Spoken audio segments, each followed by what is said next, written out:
भारत एक machinery and borewell Malegaon Nashik में आपका स्वागत है। अगर आप बोर करवाना चाहते हैं तो एक बार जरूर आइए भारत एक मशीनरी एंड बोरवेल पर। यहाँ मिलता है सबमर्सिबल पंप, जेट पंप, 4.75 और 6.5 inch bore run, fitting, repairing और पूरा सेटअप। हमारी खासियत बाकी दुकानों के मुकाबले सबसे सस्ता काम, पंप, पाइप और सामान और दुकानों से सस्ता। सारा काम ईमानदारी और एक्सपर्ट टीम के साथ। आपके लिए सुविधा, बोरिंग की गाड़ी चाहिए तो हम उपलब्ध कराते हैं। अपनी गाड़ी से बोर करवाओ, बाकी का सारा काम हम कर देते हैं। हमारा वादा, रेंज तेज काम, फुल्स को भरोसेमंद सेवा, सही और किफायती दाम। हमारा पता याद रखे, मालेगांव, गिरना नदी, आबसार पुल के करीब। आप देख रहे हैं मायरा न्यूज मालेगांव। अभी आप 3 से 4 घंटे यहाँ पर विजिट कर रहे हैं, आपको कई परेशानी देखी। यहाँ पे पुलिस स्टेशन नहीं है, हेल्थ के लिए नहीं, इमारत के लिए। अभी आप यहाँ से जाने के बाद पहला काम यहाँ पर सबसे पहले स्टार्ट करने वाले? सबसे पहले तो हमारे हाउस लीडर निहाल हाजी साहब, महमूद शाह साहब और मैं खुद यहाँ पर 11,000 कॉलोनी का दौरा किया, क्योंकि जुमा के रोज आसिफ भाई, इम्तियाज भाई, इन लोगों ने जो पावर 3-4 रोज से जो डीपी उड़ी हुई थी और 3-4 रोज से पावर नहीं थी, वो मसले को लेकर के भाइयों का और लेडीज लोगों का और हमारे जो है मर्द हजरात का एक बड़ा मंडल जो है हमारे पास आया और उन्होंने हमसे ये शिकायत की कि 3-4 रोज से वहां का बिजली लाइट जो है हमारा बंद है, डीपी बंद है। हमने वहां पे बिजली के अधिकारियों से बात किया तो उनका ऐसा कहना था कि यहाँ पे इन पे तकीद ज्यादा है, हम वो चालू नहीं करेंगे। मगर निहाल हाजी साहब, हमने जो भी हमको उनसे बात करना थी हमने बात किया और दूसरे दिन से लाइट सप्लाई जो है वो शुरू हुई है।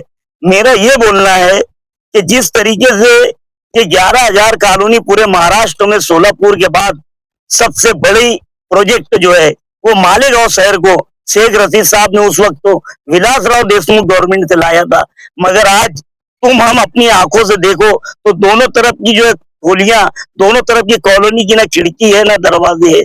आगे अगर इन पर मूलभूत सुविधा पे ध्यान नहीं दिया गया तो आगे 5 साल के बाद ये बिल्डिंगें भी आपको नहीं दिखेंगी, क्योंकि जिस तरीके से यहाँ पर चोरी हो रही है, मूलभूत सुविधा का फुकदान है, तो ये धीरे धीरे ये जो है डैमेज होते जा रहा है।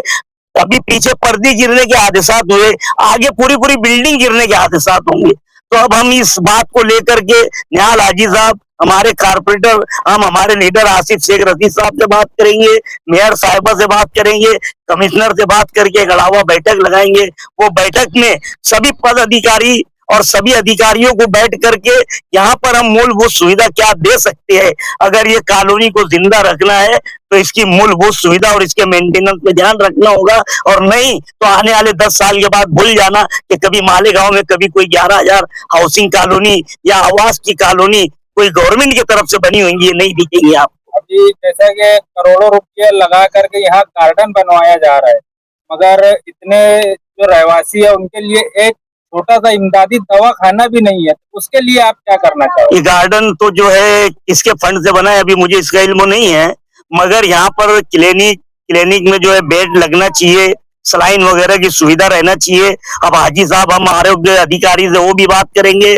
हमने मूलभूत सुविधा को लेकर के, चाहे इनके ड्रेनेज की हो, चाहे कचरे की हो, चाहे पानी की टांकी की हो, चाहे बिजली की हो, ये जो मूलभूत सुविधा देना है, इस पे हम अल्लाह के करम से जो हमारी जात से हो सकता है, हम एज अ कारपोरेटर तो जो है ठीक है अपनी जगह, लेकिन हम इसमें सवाब जारिया के जरिए भी जो काम हमसे हो सकता है हम वो बिल्कुल करेंगे। और इंशाअल्लाह अज़ीज़ आने वाले दिनों में आपको यहाँ पर देखने का मंजर देखने को मिलेगा कि हमने कुछ न कुछ बदलाव लाया है।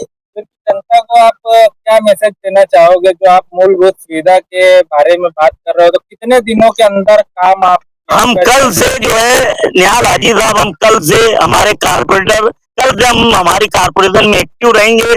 हमारी अलावा बैठक हो जाए, बड़े अधिकारियों की विजिट हो जाए और उसके बाद फिर काम आपको देखने मिलेगा कि जो जो बात और जो जो काम और जो जो तकालीफ ये आवाम ने हमें बताई, वो धीरे धीरे एक एक करके हम उसको जो है सुधारने का काम शुरू करेंगे। आप दौरा करेंगे 11,000? इंशाअल्लाह अज़ीज़ हम दौरा करेंगे और जो हमारे यहाँ के जवाबदार है उनके संपर्क में भी रहेंगे।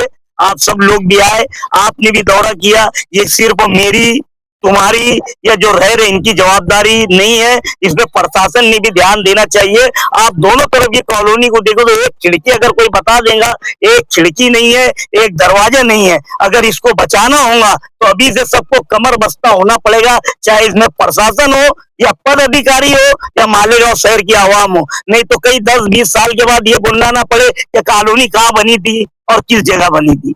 इसको जिंदा रखने के लिए हमें सबको कमर बस्ता होना पड़ेगा। कॉलोनी के रहवासियों की एक शिकायत हमेशा रहती है कि कॉलोनी के अंदर हर लीडर आता है, देख करके तसल्ली दे करके चला जाता है, मगर आगे कार्रवाई कुछ नहीं करता है। तो आप जनता को कैसे विश्वास दिलाओगे कि जल्द ही आप काम चालू करें? नहीं, हम तो जो है इंशाल्लाह काम करेंगे। हमने जो बातें की थी इलेक्शन के अंदर, जो वादे किए थे, हम उस पे अमल पैरा है। बजट अभी पहला बजट भी हमारा आया नहीं है, जरा पहला बजट आ जाए, हम इसमें क्या हेड पकड़ सकते हैं हम वो भी करेंगे। लाइट वगैरह दे दिए गए हैं। बिजली के मसाइल पर जो जायद बिल आ रहा है, हम वो चीफ एग्जीक्यूटिव ऑफिसर का टाइम लेकर के जो बिजली का बिल ज्यादा आ रहा है वो भी जो है सीधे और सही तरीके से आए, उस पर भी बात करेंगे। हम आपको और आपके चैनल के माध्यम से यहाँ पे रहने वालों को ये भरोसा दिलाते हैं और हम अल्लाह की रात से ये उम्मीद रखते हैं कि हम अच्छा और बेहतर काम करने की कोशिश करेंगे। कई सालों के बाद पेड़ पट्टी है, नल पट्टी ज्यादा मारी गई है। कारपोरेशन ने जो रेगुलर हर साल देना चाहिए, लेकिन कई सालों के बाद वो एक साथ मारी गई, तो गरीब कैसे भरे? वो घर पट्टी का मामला हो, चाहे इलेक्ट्रिसिटी बिल का मामला हो, चाहे मूलभूत सुविधा का मामला हो, हम एक बैठक लेने के बाद ये सब चीज पे आपको बहुत क्लियर जवाब दे देंगे। जरा एक बार हम भी समझ लेंगे क्या है, और आपके मेंटेनेंस का पैसा वगैरह जो है वो भी समझ ले। लेकिन इंशाअल्लाह अज़ीज़ हम पूरा काम जो है आपकी तवक्कुआत है उस पर खरा उतरने की कोशिश करेंगे। यस, कॉलोनी में हमारे पार्टी के इस्लाम पार्टी के हाउस लीडर निहाल हाजी, हमारे कारपोरेटर माजी चेयरमैन सलीम अनवर साहब, महमूद शाह साहब एक बहुत बड़े सोशल वर्कर रहे शुरू से।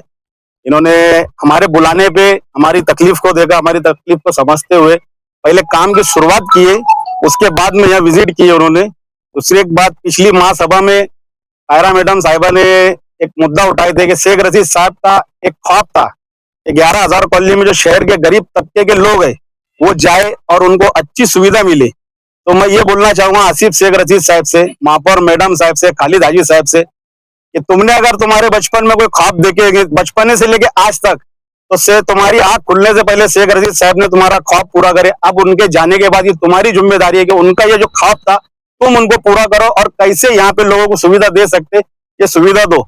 एक सवाल आपने सलीम अनवर साहब से पूछे कि यहाँ गार्डन बन रहा 5 करोड़ का, तो किसके फंड से बन रहा है ये गार्डन? जो है तो मुफ्ती इस्माइल आमदार जो है हमारे यहाँ के, उनके फंड से, उनके बजट से बन रहा।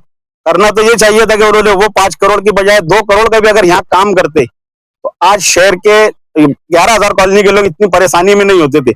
मगर उनको जो है तो उनके कमीशन से मतलब था, इसलिए उन्होंने। आपको बात को काटते हुए एक सवाल आपसे करना चाहूंगा। बोलिए। आप अभी लाइट की प्रॉब्लम लेकर के इस्लाम पार्टी के लीडरान के पास गए जी। इससे पहले आप, जैसे कि आपने खुद कहा कि आमदार साहब के फंड से गार्डन बन रहा है, तो आप कभी आमदार साहब के पास क्यों नहीं गए? आमदार साहब खुद यहाँ आके विजिट किए थे, मगर कब किए थे? जब इलेक्शन का जब वक्त था तो उन्होंने आके विजिट किए, देखे कि सड़कों के ऊपर बहुत गंदा पानी है, बिल्डिंगों के हालात बहुत खराब है। अब सबसे पहले आदमी इधर से आता तो ये कुछ आसमान पे तो बनी नहीं ये बिल्डिंग, सबसे पहले यही उनके हाल समझ में आए थे कि भाई दर्शनी भाग ऐसा है तो अंदर का कैसा होगा, मतलब टेलर ऐसा है तो पिक्चर कैसी होंगी। तो उनको ये नहीं समझा। उन्होंने जहाँ नदी किनारे जहाँ किसी का आना जाना नहीं है, जहाँ वो कचरा ग्राउंड डंपिंग के कुत्ते जहाँ पे जाके बैठते ना, वहाँ 5 करोड़ का गार्डन बनाया उन्होंने। वो कुत्ते बैठे थे वहां पे, कुत्ते भी नहीं बैठे, 5 करोड़ का गार्डन भी ऐसा बना है वहां पे।